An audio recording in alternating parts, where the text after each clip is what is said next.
Okay, I have a 2006 International 4300 DT466. Okay, let me give you the backstory on it.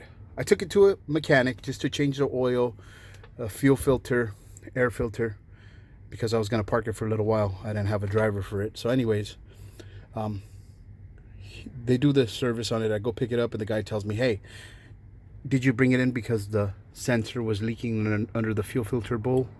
I said, no, I brought it in just for service. He says, okay, well, there's a leak. If you bring the part, I'll change it for free. I was busy. I didn't have time to go get the part. Anyways, I bring the truck to the yard. 2 weeks later, I go out, try to start the truck. It doesn't want to start.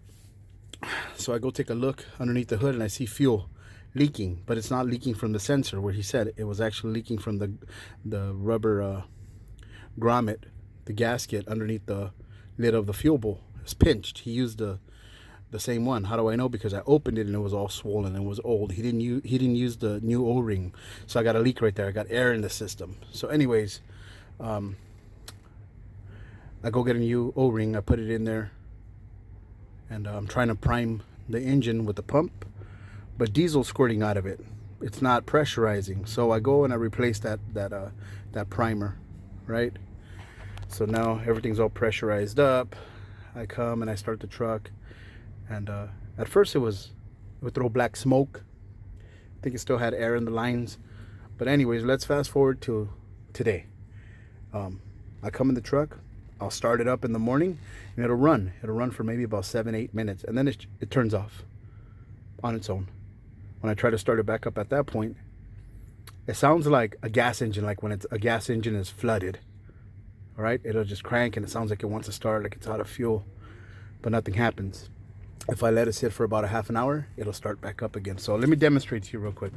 I'm gonna open the key. It's cold right now, absolutely cold. I haven't started it all day. So this is what it does. I'll come in, I'll fire it up.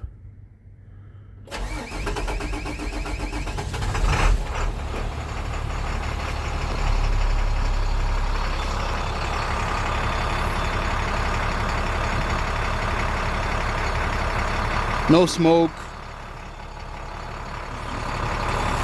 Like before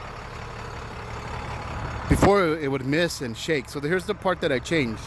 I changed this thing and that little sensor right here along the side. So it pressurizes and it starts up, but you'll see in about a few minutes it'll die out. I'll turn this off, I'll pause the camera and we'll come back. So the video, it won't be so long.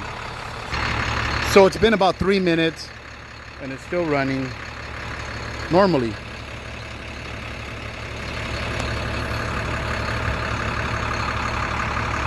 Let's see what happens after. All right, so it's been about 5 minutes. The brakes just purged. Should be shutting off any moment. We're about at 7 minutes, give or take. It should be going off in about another minute or so.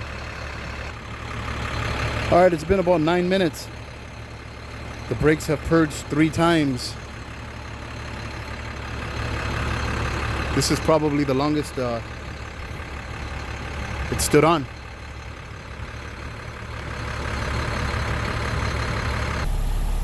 It's still on. It's been about 12 minutes. The ABS light stays on because there's a cut wire, but see the warn light just went on its own. Check engine, amber. Should be turning off. Been on about 13 minutes. All right, it just turned off. It's been about 13 minutes.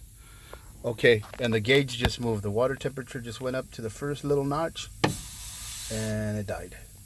All right, so when I get back in the truck, I come in and I try to restart it. Come in, let it cycle, and then it just sounds like it's flooded, like a gas engine, but I don't think you can flood diesel, but this is what it sounds like. There we go.